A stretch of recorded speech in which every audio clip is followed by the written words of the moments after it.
Dema dir roll que trugaré pedir c'hanon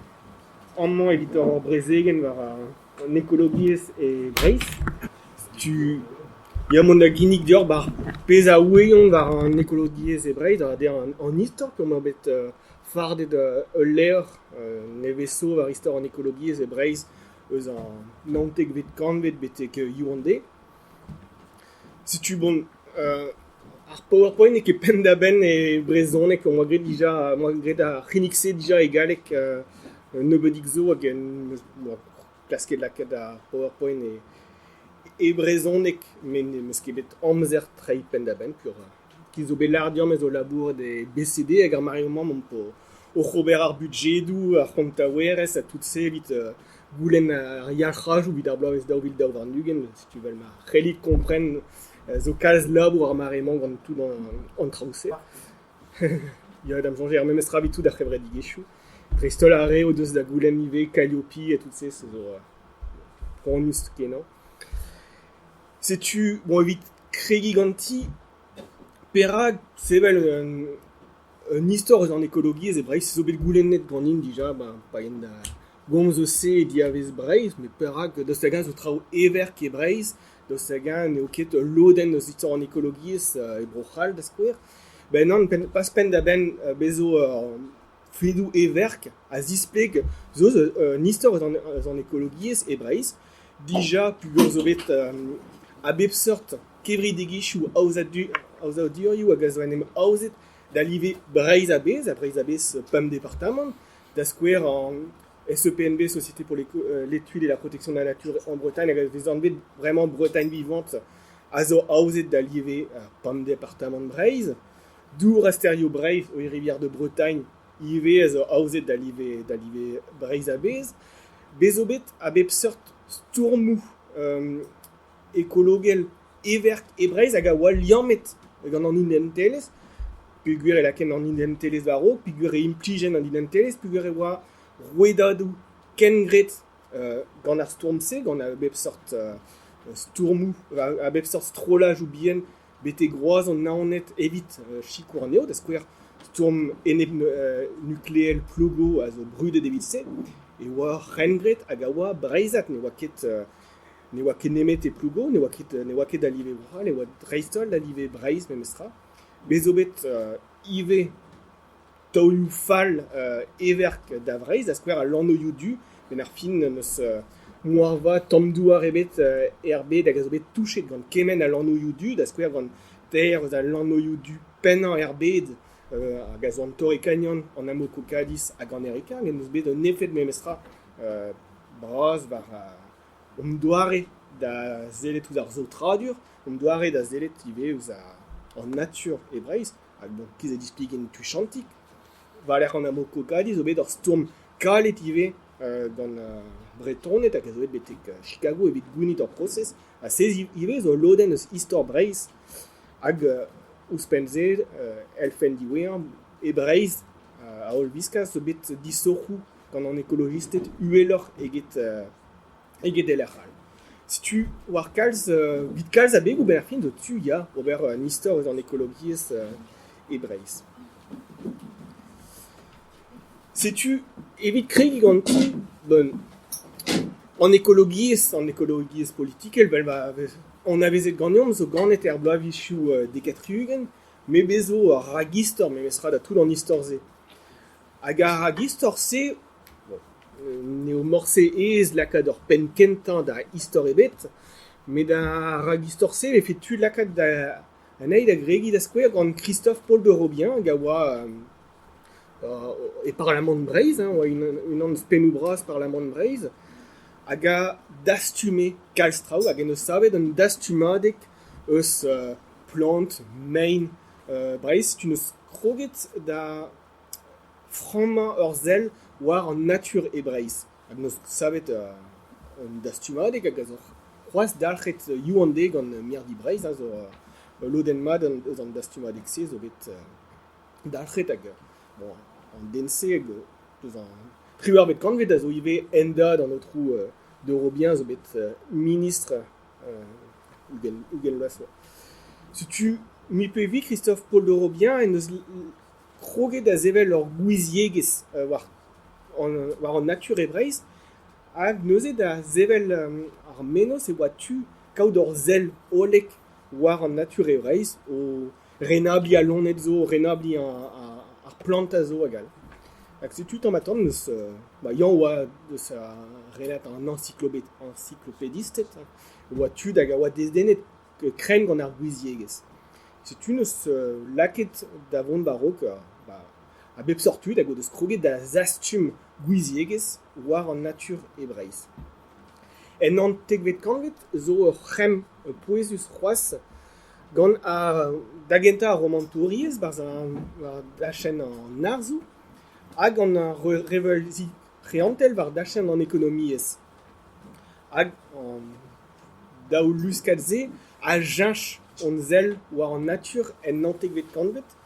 a romantoriez da genta o lakad an du da gaout ur zel neve war an natur. Betek ar mareze an natur a oa zelet evel un dra divent, un dra hag a oa ar c'hele rei an hag a oa ret trerri, beza trer war an natur penoze a santi an natur hag a oa ken galoudus krouet gant doue en a oa ketu mont a enep. Ar romantoriez dre o arst, dre a lenegez, dre a tolenou, o deus kroget da zelet ouz an natur evel un dra braou, drezi e unan. Pur a rog war stolenou ar prantat klasel da skouer, an dud a oa ekreiz a oa tut. Hag an natur a oa nemet ur gwelet va adrean. Peneuze oa ar pezh an vet natur mort. Men e oa ket c'hoaz taolenou gweslet da va dan natur. Men mesra a revelzi reantel iben laket an dud da chinch o zel war an natur. Pur gant a revelzi reantel, la révolution industrielle, zo deut Sautradur a veze gwelet. Gant ar mogedou o tont mez eus an uzinou, gant sautradur bar an beurioù agal. Hag tud zo, ar zourien da genta, skiantorien ive o deus kroget da beza prederiet dija gant ar sautradur se. Hag da skouer zo Jules Verne a orin eus bro naonet, bar 20 milieux sous les mers, a lak a Capitaine Nemo da lar. L'acharnement barbare et inconsidéré des pêcheurs fera disparaître un jour la dernière baleine de l'océan. Si tu déjà, Paul Jules Verne a oa préteriet a ouelema veze pesketet kalzre ar balumet, a déjà oa préteriet gant ar fe de c'hele ur gwen mondaget. Pur beteg ar marese ne oa ket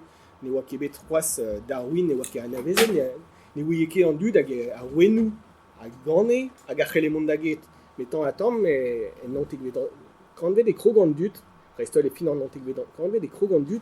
da vez ar prederiet a ben ar fin an natur neus ur fin ive, ur gwen lonet neus ur fin ive. Hag gant tout da gouiziegezhioù se, ez eus kantorien ben ar fin a grog da labourat war an natur en an doare ever, hag breiz a tout da vez l'er poezus da live ar bet a bez war dachen biologiez ar mour, pur adalek mileiz kant naou an terkant, eve staliet e konkerne ur savler biologiez ar mour hag a teu da veza l'er poezus evit studien biologiez pe bevoniez ar mour war l'er. Met d'ar marese n'om c'hoaz nemet gant un ebet tut desket mad pe var dachen ar narzou, pe var dachen ar skianchou, veza prederiet gant tout se, eva just neus ket stourmou ekologel e modebet c'hoaz. Vitse oret mont an mit peller, ban nantek vet kanvet, barz ur prantat istor e minoc'han daouzek e oa ur gompagnoniez hag oa an vet chemin des fers de l'Ouest hag a ye eus Paris da Vreiz, da martez o ken de loden eus Poitou agal, hag en oa savet evit desachat parizianet e Breiz a aoze safariet Gentiles. Gentiles o le 7 îles e galek. Hag ar safariet se a oa evit tenna war ar pez a veze anbe ganto les perroquets de mer. Hag a ez o bet gwelet e korf un ebet michou a labouset se, labouset ar Gentiles, hag ez o kalskaz labouset ar Gentiles, e korf un ebet michou et oan krog déjà d'avant da get pur e lonet kizidik tre gurione a gazez o tut et au chou en arbor pe au chou en anternos qui est là d'ar maresse o deus kroget denem auza e villar d'ar préfet mais selit aem en bon et ur bloa pezao da disruch tout labouset argentiles hag si tu ar préfet a zo bet kizidike da se an en deus difennet chasseel labouset var argentiles hag evit ar vech kenta zo bet krouet ur gwarezva labouset argentiles. Si tu as drugarez d'or préfet hag a oa muur emskian eget ar geiden mor vad hag a zo bet krouet d'or gevredigez evit mera ar gwarezva se Ligue pour la protection des oiseaux, gazo ganet e breiz d'ar maresse. Donc pas nemet ken gant breton et barz, ibe a bep sort parisien et dagal hag a oa menetre evit difense. Hag si tu zo bet fiziet ar gwarez vase dans l'LPO, hag a zo c'hoaz e karg eus ar gwarez vase, si tu muur vit kant loaso vraiment met difen al labouset var ar gentiles. Si tu sais zo ar stourm ekolo mo peus c'hoant kentan meus kavet e breiz. Hag a zo bet in bet trer pen ar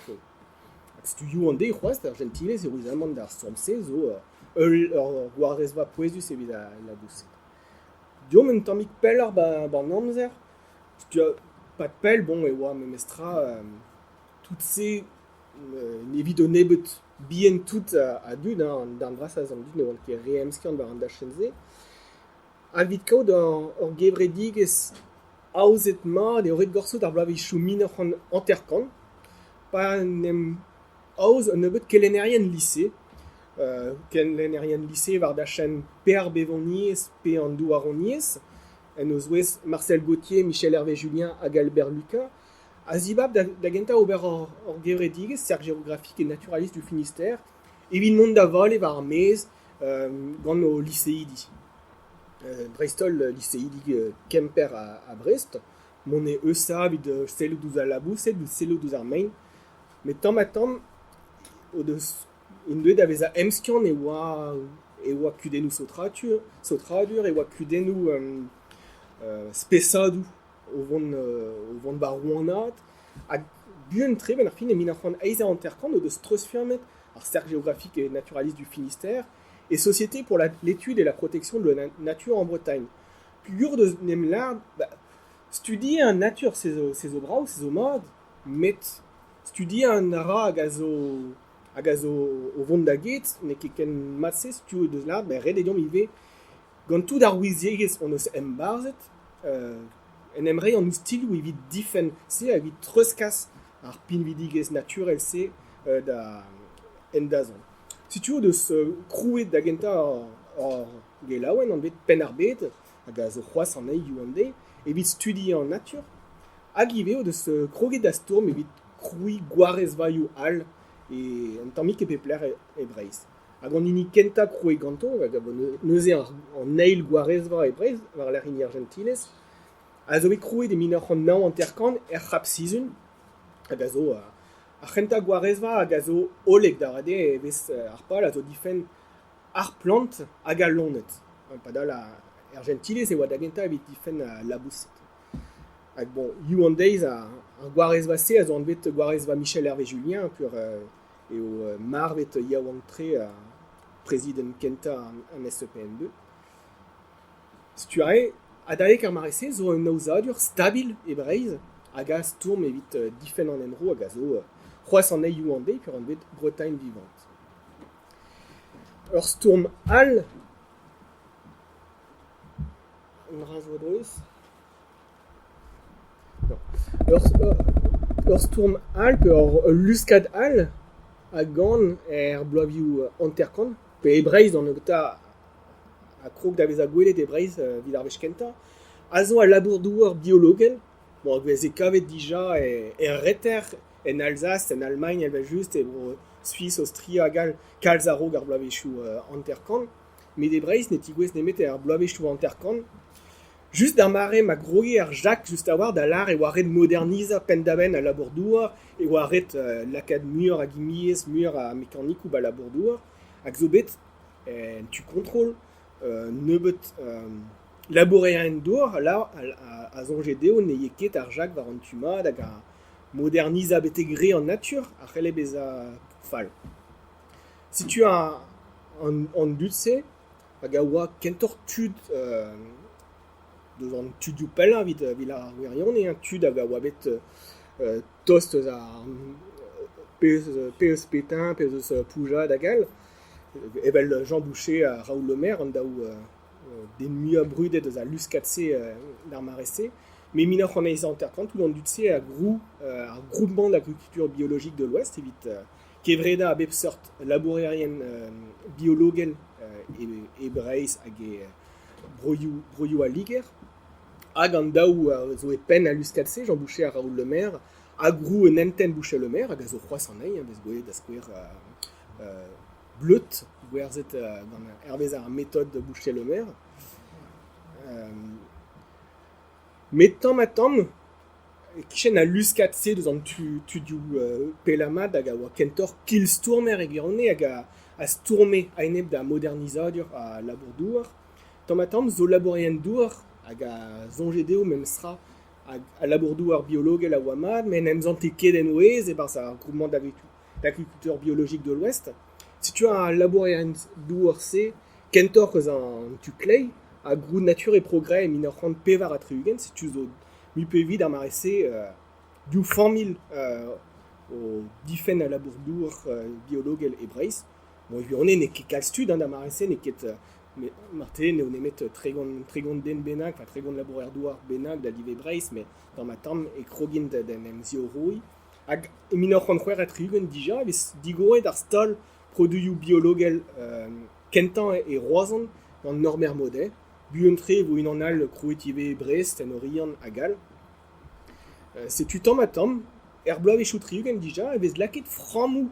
a labour-douar biologel hag penaos skignal gwerzhañ produioù a labour-douar biologel e Breizh. A ben ar fin evit echui gant orinou an ekologiez e Breizh, am jonge eo ret dreistol barz ar prezegen e brezhoneg, menegi un den evel Émile Masson. Émile Masson hag a oa an arkour anezhañ, a oa diskip da Élisée Reclus, a oa dija potre hag a skrive e brezhoneg, hag a oa dedenetre evit treuzkas imenochou da labourerien douar, hag dija en doa ur zel oleg war ar bed, barz e lerioù dija e diskoueze e oa kizidik tre d'ar zaoutradur, da liam etre an dut hag an nature, hag en deus skrivet ar sort utopien ekologel dija d'ar marese, oa an bet ante, A-N-T-E-E, hag a zo dija quasi écolo, hag a zo dija war o kourtre war kalz tachenou. Bon, gant liamou memestra barz sonjou ivet dimare, sonjou an arkour dimare, me war kalz tachenou eo dija war o kourtre. Setu diom war o gant bloav echou triugen, zo memestra hor fet en do levezon braz war ganidigez an ekologiez davat, hag a zo lannodu an Torre Canyon. Si tu lannodu an Torre Canyon, ar c'hoarvez, pas e Breizh, ar c'hoarvez e karneveur, eus tual mor Breizh, e minoc'h an seiz a treugen, met daouz da ze ar zaoutradur a deux betek aochou Breizh, betek aochou bro Dreger, bro Leon, bro Sanbriek hag al, hag ar pez a zo spontus evidant du, din avel ur pincé zo bet, et tual ar mour, a ben ar fin eus efedou drastus war aochou Breizh, hag evit ar vez kenta, evez gwelet ganto, vid ar vez kenta zo barz ar c'hasetennou, labouset gant mazout warno, viz gwelet ar zoudardet oa bet kaset war an aochou evit dastum ar petrol, hag evez gwelet ganto, me ben ar fin e luziet spontus dastum petrol, hag setu an SEPNB hag a oa bet betek ar marese un naozadur. Bon, memestra kentor kelenerien skolveur, arabat ober rea wagenou, arabat ober politikerez, hag azde Albert Lucas hag a oa e pen an SEBNB d'ar marese a ra un édito bar pen ar bet hag a oa ar relaouen skiantel koускoude au displega nous sommes à la veille d'une rupture d'équilibre hag e tisplek ben ar fin a man ezi walket an denelez e oa o vont en em zistruch e unan quoi. E oa gwez vraiment da krouit traoù ken ramzel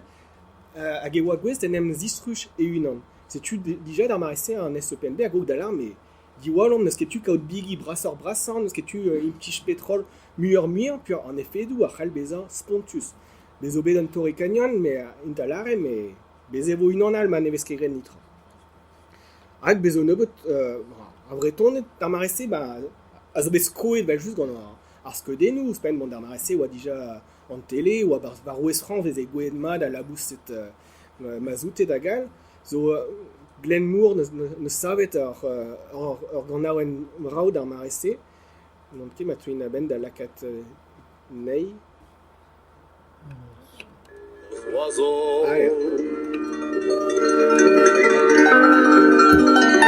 Savez-vous les temps où l'or avait goût d'écume,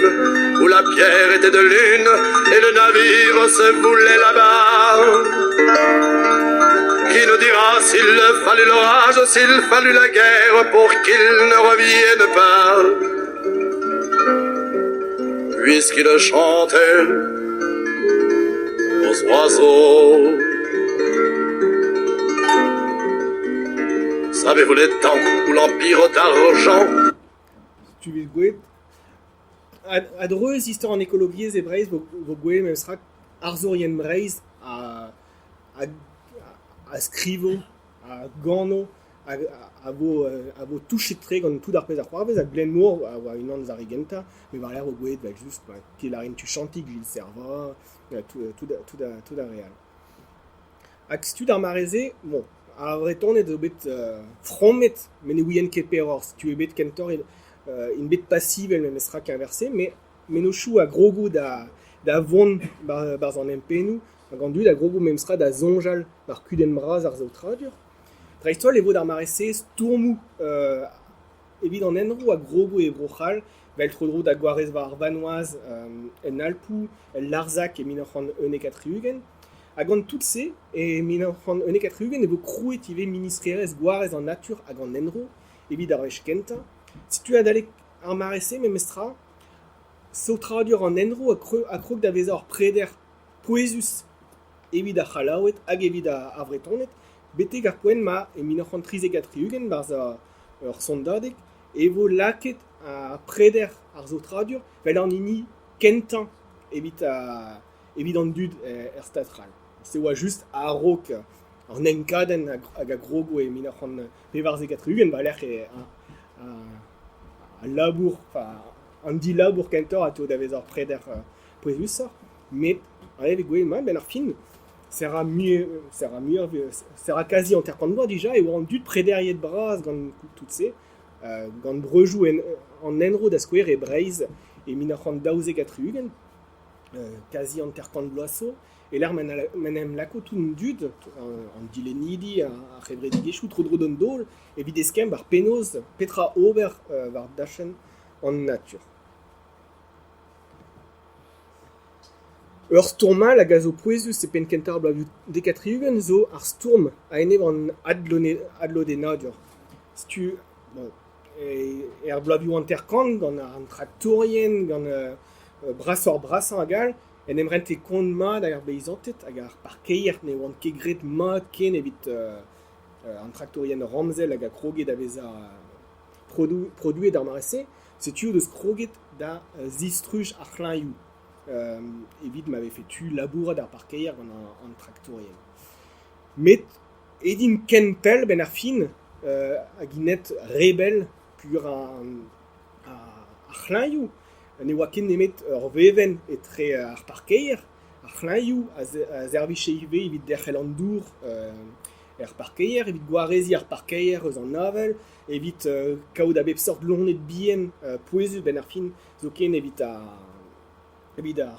produioù barz ar c'hlañioù a gal, ar c'hlañioù a oa beo ben ar fin. Ha kemenman oa bet dizonjet gant an dud po deus kroget da zistruj aneo, hag unan benag loez ropars, hag a zo ive unan eus krouerien ar festounouz, a zav e min ar c'hant naouat triugen, une association pour la défense du terroir breton. Hag si tu as d'aller gar bloavioù dekatrugen, ben ar fin zo muier an retourner la kroug da l'ar, bon, edom rebel gant an adlonenadur, poene paouez, a kezilar et Serge Duhour pour de Spourobigouden. Les animateurs les plus actifs et les plus désintéressés de nombre d'associations de protection du cadre de vie en Bretagne se sont réveillés de leur torpeur et de leur insouciance le jour où le bulldozer, a menacé le champ pour lequel ils avaient un faible, sans s'en rendre compte d'ailleurs. Plusieurs pas de pelle en dud à zongedeo, ben ar fin en enro troudrodom, c'est zo an raz au bet a ol visquas, en dud de dijonge, da zoken ar bocage, ar c'hlaioù zo bet savet an deiz, mais en dud a zongedeo, ben ar fin en enro ar gwelet vaiou a oa, aze a ol visquas hag en an prum e wellen, e koulz an ebet bloavechou, ben ar gwelet vaiou, en enro zo bet chachet pen kilat road. Tu kalstu de deus kroget a zonge, mais ma zo stu diskar or klein avelse, ben ar fin eret beza un tammik kizidikor qu'un ver en nature. C'est tu sais au Hearthstone, tu dis la kad en nawen un triangle en bet en tourter.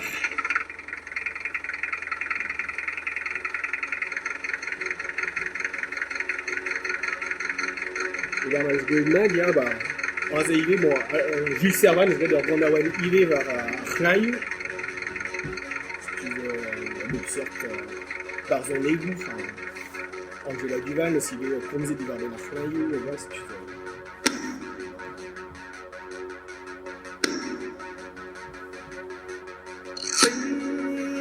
Cambiolo Petrares, arbres du Scarabées, Cambiolo Petrares, Cambiolo Petrares, Pacacomen, Discolpamen, Escondasen, Cambiolo Petrares, Magnares a Paquille, Hombre, Pajou a Washeye, Cambiolo Petrares, Figasares, Yota Fenec, Discolpa, Brugolamek,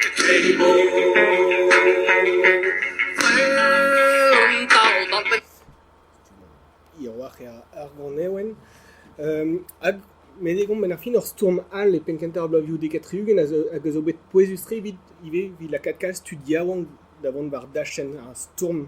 evit en nature hag a zo ini ar stereo. Stu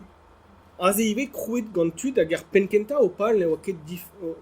au fan et waket stourm var dachen en nature, hein. C'est oa pesketorien hag a wele oa nebetan a eoget barzar stereo. Si tu veux, de scrouer de Gevredigues, association pour la production et la protection du saumon en Bretagne. Dans Pierre Philippot, à Jean-Claude Pierre, si tu veux, au pas l'air penketa ou à caud muir à eoget stereo, à go de scroget da, on peut de l'artse raison la quête alviné la quête eoget bien barzar stereo, mais ne varcheket pur ar stereo ben arfin de zanemarent ton et on resotret pe ne want kebet mete da war, c'est tu o de chercher de penkil à droite speret ar Gevredigues hag a zo deud da bezañ ar Gevredigues evit difen ar stereo hag eva just difen ar peske de barz met ive difen en dud on a lugan quand le poisson meurt l'homme est menacé tu au lar ben ar fin stourm evident neok a zo ive stourm evident dud pur ar stereo a zo poezus evit kaout dour a galite, hag pa eo a galite an dour, ben ar fin, e dal vag ar pezo trodro d'ar ster a zo ive propre. Stu da skouer e krogon da sevel a bep sort chanterioù evit netad ar stereo, hag ar sort deskadurez povl d'ar stereo, ober sevel a rean chanterioù braz, gant festounouz a gal, gant da skouer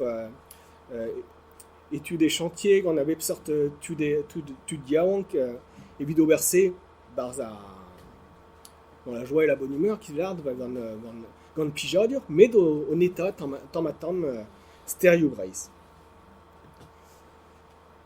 Stourmou a bep sort a oa ive val vit difen an nochou da skouer d'ar marese ou abet c'hoant ober un entro tro dro d'ar bol skouplet, un rocade, hag ave feet zo ken barz benoz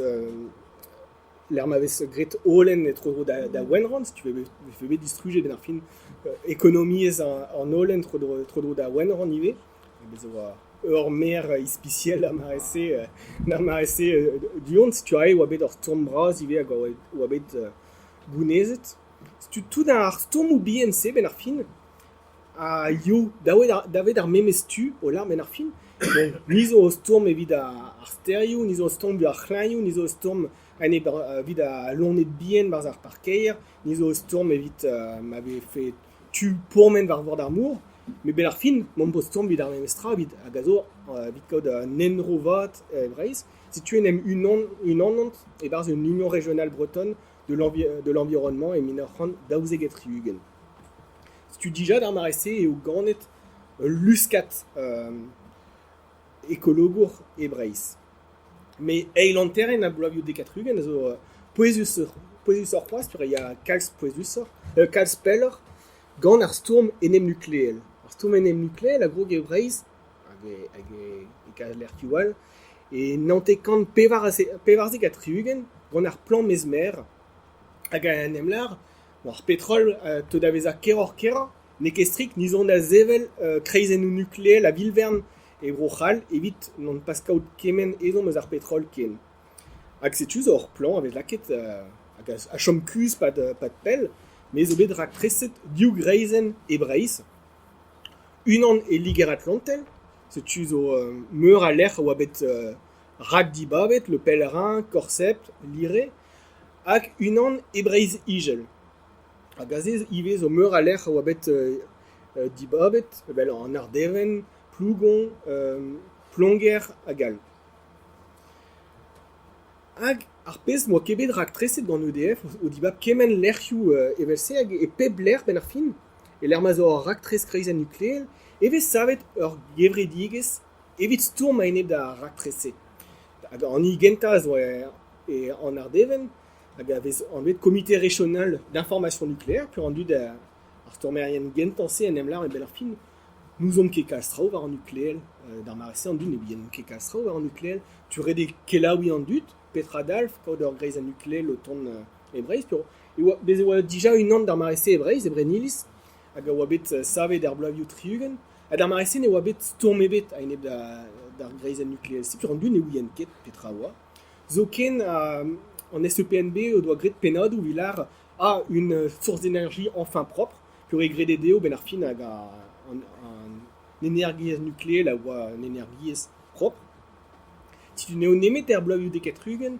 gure oa bet dija stourmou enep nukleel en Alsace, er stadou unanet e Alamain, e oa krog tu davez a emskian e oa ur guden memestra gant ar greizennoù nukleel. Si tu tamm evez savet a bep sort kreizennoù nan kevredigezhioù enem nukleel un tammik e pepler e breiz, e l'er mavez gwelet ar poenchou, hag ar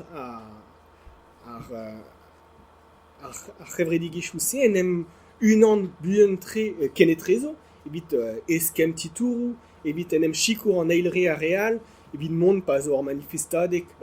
tu de l'er a ya beteg a l'erchal. Setu tamm evez krouet ur stourm enem nukleel da live breiz a bez. Ha se vo poezus pur e l'erchal ebet e brochal, e vo ur stourm enem nukleel velse de live randvro da live randvro a bez. Setu ya kiz e laren ban Ardeven zo l'er orin ar storm, setu ar kenta gwell enem nukleel a vo aozet an Ardeven a daleg ar pum a vijebrel nantek minoc'han pumzek a triugen. E liger atlantel vo dibavet buentre a pler vo gret ar greizen nukleel, setu vo dibavet l'er le pèlerin. Setu bon vo gwelet muioc'h a dut gant adreñ o auto gant ar peksun nukleel nan trugare. Bon, ne ket brezon e grek, me bon, komprenet vez e mad memestra. Ki me fe laren kentor nukleel mo kedim pe un ravelse. Me bon, ne ket strikt ar peksun se hag a lugan se ben ar fin zo deud avez all vrudet, hag dija et pemzek atriugen, gant a lugan ive, soyez actifs aujourd'hui ou vous serez radioactifs demain. Sais-tu, buentre ben ar fin enem oz ur storm eneb nucléel ebreiz, gant a bep sort gant degadou a kevredigechou enem oz. Kize la, en ya, bon, dagenta zo tro ar pemler a oa bet dibabet ur gevredigez enem oz, me war l'air buentre vo savet lo dive mon orien e Kemper e Landerne e Brest e Montroulez a gal, tu t'en m'attends mais vo kevredigechou e pepler, met ive e roazan a gal. Bon, EDF a la ko peltre vid dibap a l'air evit ober ur greizen nukleel et kornog breiz. Da genta e oa feledeo kentor ober ban ar deven, mais ar storm a oa deud a vez a ken poezut ban ar deven, ben ar fin eo bet dilezet ar menose ganto,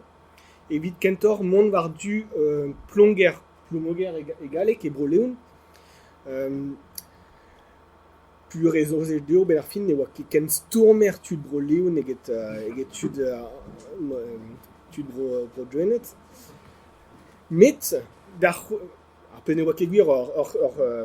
bep ur komite, ur klein kreantre a oa bet a ozet e plonger ive. Met dreistol, ar pen e oa ket bedra tres, en oa ket tur ak tresa evel just, da c'hwezek a vich meurs nantekant tri war a triugen, zo lan o du al, ini an apomoko kadis, a c'hoarvez just tal plonger. Et là, m'avait fait bet sanset kaout ur greizen nukleel. Hag a lan o du se, a zo c'hoaz gwasor eget an ini an Torre Canyon. A meus kemeneget e tre seiz a triugen, oa bet c'hoaz tri pe war lan o du, ini ar bolen da skouer e c'hwezek a triugen, ini an Olympic Bravery e minoc'h an c'hwezek a triugen ive. Tu e minoc'h an triwer a triugen, betek ar poense ar retourne da oa bet kentor fatalist o lar, bon, n'en eus ket chans me mestra, me aeg an ini an amoko kadis an dud o laret trawar, ben ar fin nom ke a evit dastum ar mazout hag a te mez eus ar big, si tu a zo bet ur storm sokal braz, enep lan o youdu hag a zo bet skinet me mestra, lan o nu an amoko kadis, an eus bet un effet war loden ma deus breiz, zo ken mazu deus kichen Kemper, si tu peltre eus duon, o deus bet c'hwez ar petrol, si tu tout pen ar bet de loden morva dive deus ocho an avo, neus bet c'hwez ar petrol, si tu just vit kompren pegen divent e oa vel fet, si tu zo bet a bep sort manifestadego gant an dud o lar bon ba, trawar vraiment re des change système, re des kaout un doare, da non pas kaout lan o youdu ken, hag o goulenn gant ar politikourien just obertrao, bon bezo kalstum me eustra zo et war an nochou evit dastum, pen e c'hellan ket chom ep neta me mestra an nochou, me o bet diespontus pur e oa me mestra dek gwech gwasor eget an Torre Canyon, e oa evez ben ar fin eoet eus pen ar bet betek an eus gouet a liden du e deus begaraz mi pevi betek brodreger, tu zo bet loden ma deus o chou breiz a zo bet touchet me mestra. Hag dreistol ar pez o poezus ive evit istor an ekologiez, zo bet ul liam, zo bet gretous tu e tre a lan o du se, lan o du an amoko kadis, hag ar storm eneb nucléel, gant a lugan da skouer, mazoute aujourd'hui, radioactif demain, gant ar menos e oa, bez e oa sanset, war l'air an Torre Canyon, oa bet savet ar plan polmar. O lar, bon, rit ket bil, ma vo lan o du al, ni oui o penaos or, vin man eve feke sotre dan o chou, vo laket bouenou tro-dro d'ar petrol, hag setu a vo dastime d'ar petrol e barz. Bel just ar plan polmar neus ket marchet tan ebet,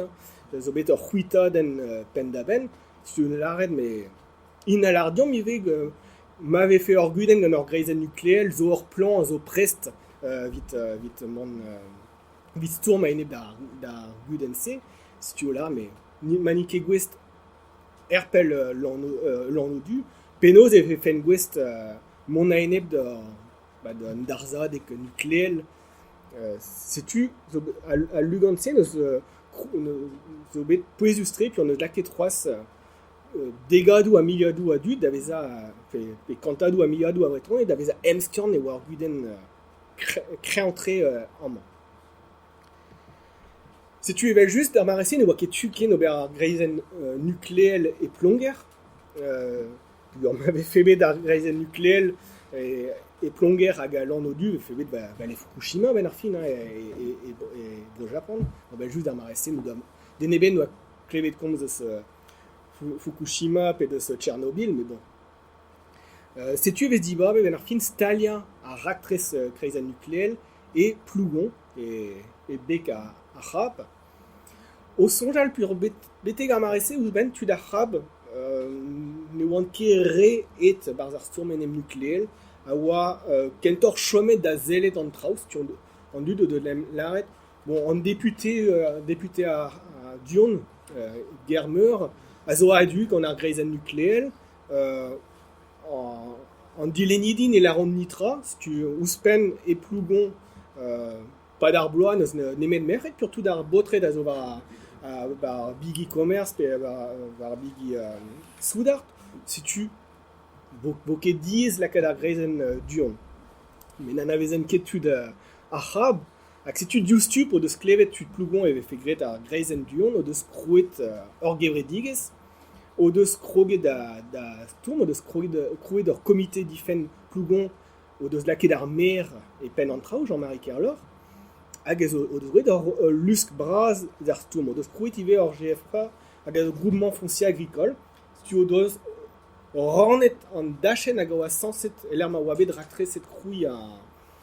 sevel ar greizen nucléel, rannet anean e miliadou a tammou bien, a gwerzet an tammou bien se da miliadou a dut, o lar vel se vit exproprié, non kepel an dar se rezon emit esperc'henna an dud, e vo luziet tre. Si tu ber fin o deus laket kalz, ou zo bet kalz menochou, zo bet savet vel se ganto, hag zo bet reistol o rannet ar storm, ar pen oa kebet gret l'ertual, dar ede ar storm l'erchal zo bet losket da gant gant komite difen plougon, hag ar c'hlaioù int a re var ar storm e peurez breiz. Pugur e kalz l'ertual al, e golfek, e krez malvil, e fessenam agal, e oa bet ur guden etre an tud al l'erch, hag an ekologiste an dud enem nucléel, pugur an dud enem nucléel hag a teue eus kerioù dre vraz, o doa c'hoant ren ar storm hag tud al l'erch, on o doa ket re c'hoant ket ur greizen nucléel, men o doa ket c'hoant ken evet hag tud ker a l'ar fedeo petra ober. Hag setu e ouelen tud gant bleo hir, o ton d'ober manifestadegou bar zo keriaden, e goulen an otre setu, men ar fin ne oa ne varche kemad an traoù etre a tud enem nucléel vid abegou ideologel, hag tud al l'er no la ket c'hoant ar greizen nucléel. E breiz, just a war, zo bet gret en un doare finar, tu zo bet losket ben ar fin tud plougon ober var dro plougon, hag ar c'hlaioù a re var dro peurez breiz, hag a kase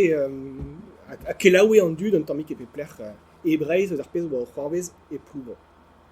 Hag e oa etre an daou e oa ur gevredigez an bet evit buez ar c'hap, gant Jean Moalik, hag a re al liam etre tud plougon hag ar c'hlaioù. Si tu amman vez gouet ar mer,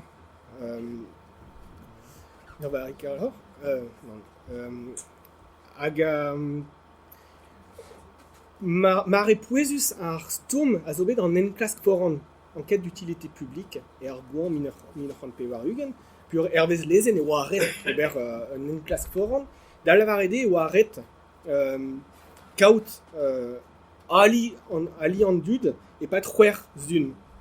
Hag evit se oa ret stalien e plougon, a bep seurt e oa ret stalien e plougon an displegadennou ar greizen nucléel, sanset en tiesker, mais an tiesker o doa nachet, ar pevar tiker eus ar c'hab o doa nachet digemer an enklas foran. Si tu oa bet kaset duon meri annex, hag a ranke chom pa tout an devez e plougon hag enter rumun all. Hag se zo ar mare a zo bet tapet barz ar film des pierres contre des fusils. Loden a c'hannor neus gwelet ar film se moarvat gant Nicole a Félix Le Garec. Et l'air m'avez gwelet mad ar storm se. A pat c'hwer zun ben ar fin. Evo gwelet ar storm. Etre tud plougon hag a yo hag a chomon dirag ar CRS-7 per gendarme mobile. Pa tout an de. O lardio, ni ne gemerim ket pers barz ar nen klas foran se. Mais on eus ran e ya fer kuit. Hag da bummer pa ye kuit ar merianex e war ar plantad a veze an bet an oferen. Pugur e veze kaset kuit et toe kalstut war l'air al labo et toe kalstut et plougon evit chikour tu plougon. Hag e veze kaset kuit ar CRS et per ar gendarmet gant main pe gant kunadenn a bep sort. Hag si tu war a bep sort plantad tout farsus ive da skouer an manz ar furlukin kergrist hag en doa gret ur sketch an bet de la centrale baladeuse en deus savet ar sketch te un tammik e pepler hag oa ive un doare da kroui emskiant de toueskandu da lakaat aneo da zonjal war an nukleel tu a zo bet a bep sort ar zorien a zo bet poezus barz ar storm se da skouer a chanan lakaat storm plego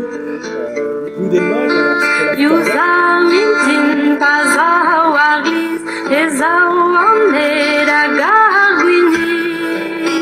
ezau amnet yuzandu al napaves vaz nanne al pluhal. Uspen nanne al azau abret, uspen arguin vizaganet, kelei efkal brea rentre azau abret el vidande.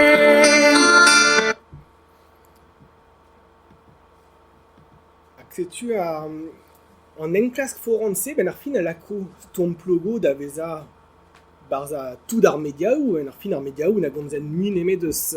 se, pur e oa zo ken Ouest France, le Telegram, en télé, egal, na gomze min e kazi, a oa deut un ra poezut an abeta barz ar mediaou,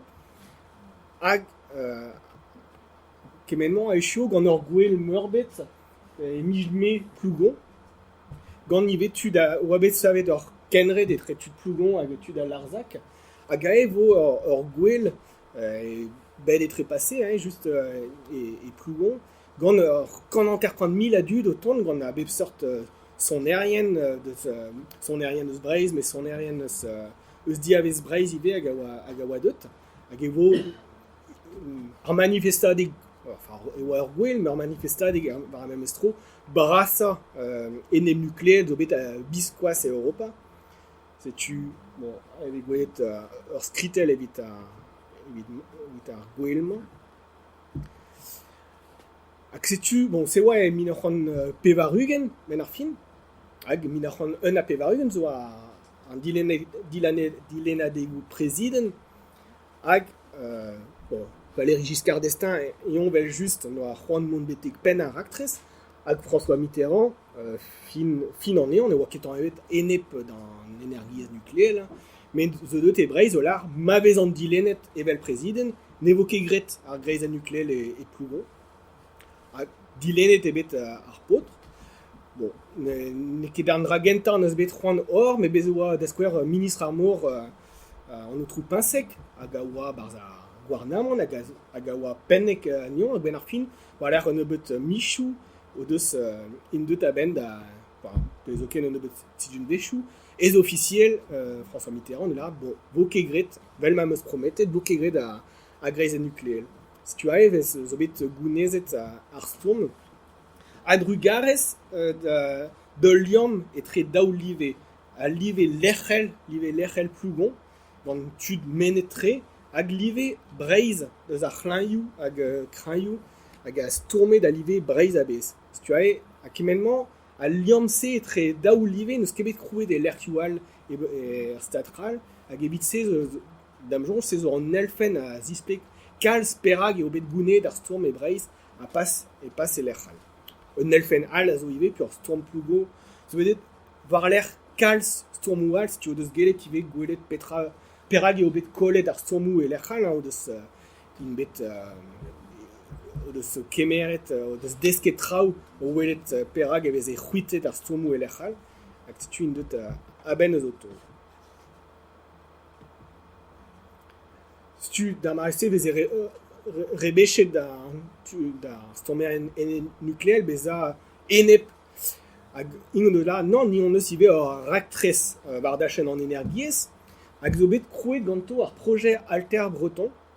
dreistol gant tu da gaoa da marese RPSU un peu ni oa pen ar raktres a oa ive pen ar PSU en notre pôle Tréguer hag o deus krouet da raktres a gaoa kelenner skolver e Brest gazo bitig neveso e war c'hoaz pur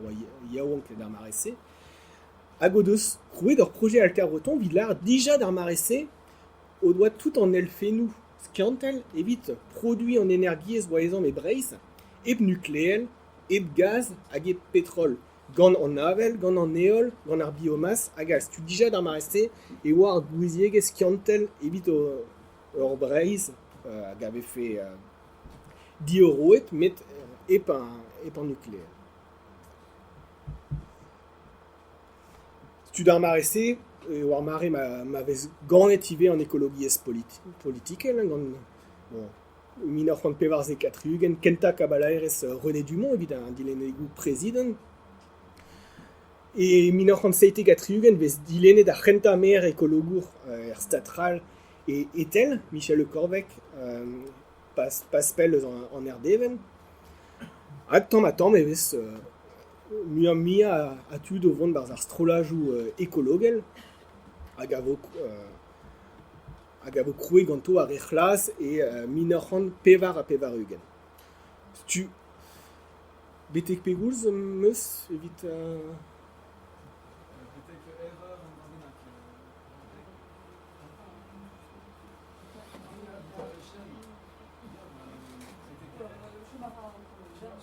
ya. Bon, mais on buen war ar peurez hag a zo nevesor dija hag a navezit moarvad gweler. Tu war l'air tout da luskat stormou ar blavechou dekat rugen, ar blavechou pevarugen zo bet memestra siulor, met savet zo bet kalz trao en an doare solutor. Pur kein ma oan du de storm no doket amzer lakat kevridegechou d'ober trao resolut hag al stu ar blavechou pevarugen a zo ive ur prantat e l'er ma vo laket kalz stormou fetisor da vont barok da skouer war an energie echou war an tri selektif a tout se hag e vo kalz kevredigechou hag a oa deud da veza stourmer tre d'ar marese vel o e rivière vel an SEPNB a krogo da meran muian l'erchioù da gaout muian eve a dud o labourat evito. Ar blavechou pevarugen a zo ive blavechou an amoko kadis si tu kiz me laret dior va l'air a l'an o du e triwer a triugen zo kalz dilenidi e pen ar bed hag e aochou an arvor o deus en em aouzet barz ur syndicat mix de protection et de conservation du littoral nord-ouest de la Bretagne men an o hir evit lar bon mais a l'an o du bezo unan bennak zo kierik me mestra ne c'hellom ket lar hag eo ne ket ar fatalité quoi c'est zo bezo tud a zo kierig ose hag an dud kierig ben ar fin a zo an amoko ar strolad amoko e Chicago bel just d'ar marese tundun nardo mais jarvij da netra mont da storm a ene en amoko c'est zo ar storm dibochut mais Alphonse Arzel ar mer Jean-Baptiste Henry Vichy Coranéan zo et da pat bloavechou da storm o vont betek Chicago evit sevel ur process o vont barz ar poel amerikan eus ar processioù ben ar fin o lar bezo ur guden bezo unan bet kablus redet an imi kablus peyan hag in deut a ben ar fin da gounit me war l'air pewar zeg bloaz storm ben ar fin pur ar process ne bet echuet nemet ken e 1900 daouzeg a pevarugen hag eo bet kondanet an amoko da rei muioc'h vit milliard a lurioù deus ar marese, hag evit barz a lodenn rasa zo ar statral, me zo daourc'hant pem million war nugen zo memestra da kumunioù hag departamentoù Breizh, evit tout da dispignoù zo bet evit neta an enro. Setu bet ar fin zo bet hag ar procesre neus ret jurisprudence, tu var l'air zo vit tout da lannoioù du zo bet implijet ar procese, hag a zo an inik kenta, evit gounit hag var l'air ar processual zo et kalz buan pur e ouie dija ar strolajou vel an amoko, e so chel a gal ve fe kollet gantouz, tu an kenta o marata, ya kol a rimp, met pegen braz war cheken. Se tu dija oa bet ur paz braz war an dachenze. An ekologist intive war an dachen politikel a yo tamm muioc'h a varog, da genta gant ar fédération écologiste bretonne, waler gant ar rechlaz,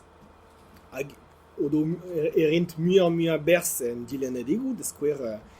eminoc'h an nao a pevarugen, evit ar vech kenta odo dilenidi en tiesker, vel e roazon, sandriek, an orion, gwenet, kemper a gal, hag zo ken e dilen egou Europa minoc'h an nao a pevarugen, erin daouzek skech daoudregan eus ar moechou e Breizh, ar pez a oa kalz dija e minoc'h an nao a pevarugen, hag e oe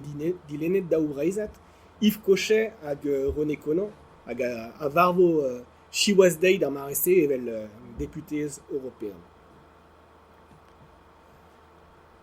Setu muioc'h eo an ekologistet en an savadurioù, evo krouet strolajou vel koherans, brudet a gal. An a labourdour biologel ive a vo frammet en an doare kremfer hag a krogo davon kuit un tammik eus daveza gwelet en an doare pozitivel ar pur er blavichout dekatriu en c'hoaz, e oa diest kenan beza labourer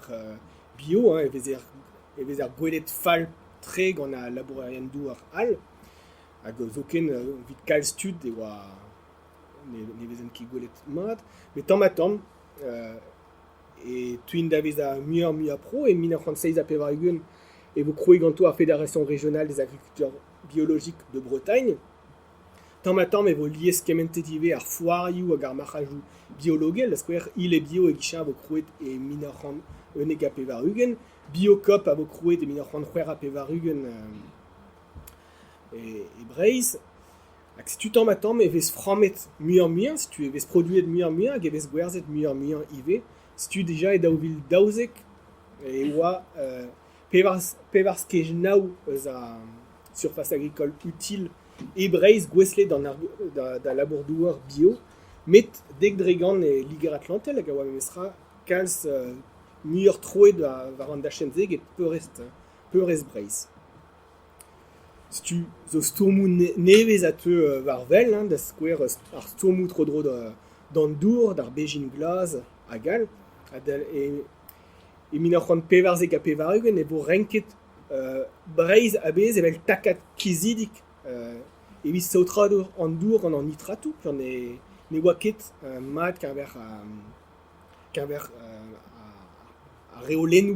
divizet gant Europa. Se tu dan muioc'h eo an dud emskant eus ar rudense. Chiouaz e nantek a pevarugen zo bet lanno du c'hoaz, signi an Erika, gant a bep sort manifestadigou c'hoaz e nanet. Stourm brudet all c'hoaz e Breizh a zo eni karnitron a lan, hag a vo ur stourm gounezet c'hoaz. On e oa kenemet ken ur stourm ekologel, e oa ive ur stourm war dachen a labourdour, war dachen an transport chou a gal,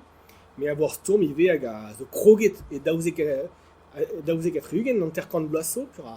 an traktou genta ene par aktrez aerborz a vo savet e daouzek a triugen, a ben ar fin vo echuet nemet gant pa vo divizet gant ar prezident Macron, ben ar fin vo kigret an aerborz, tu e ur stourm an opadenn muioc'h vit daougen vla. Hag tamm an ekologiste da vo gwelet muiañ ive war a renk gant e daouvil unan war nugen zo ken e vo diou listen war da chen an ekologiez hag en eil tro e raio a listen ELV UDB muiañ vit ugen dregan eus ar mouechou si tu ur bemveden eus ar retonnet o do votet evit listen ekologour gant dilenna d'ekse. Me amañ war ar garten evez gwe, mais ar fin ne vot ket an ol memestra e Breizh. Ar vot ekolo a zo memestra lerc'hietre. Tro dro da roazon, tro dro da nanet, war an aochou, tro dro da kemper, mais kreiz Breizh ben ar fin evez votet kalz ne betor. Bon, bezo kalz ne betor a dud o vevan ive, mais evez votet kalz ne betor. Setu c'hoaz si chou an deiz ar vot ekolo a zo gwelet evel ur vot eus ker. Setu.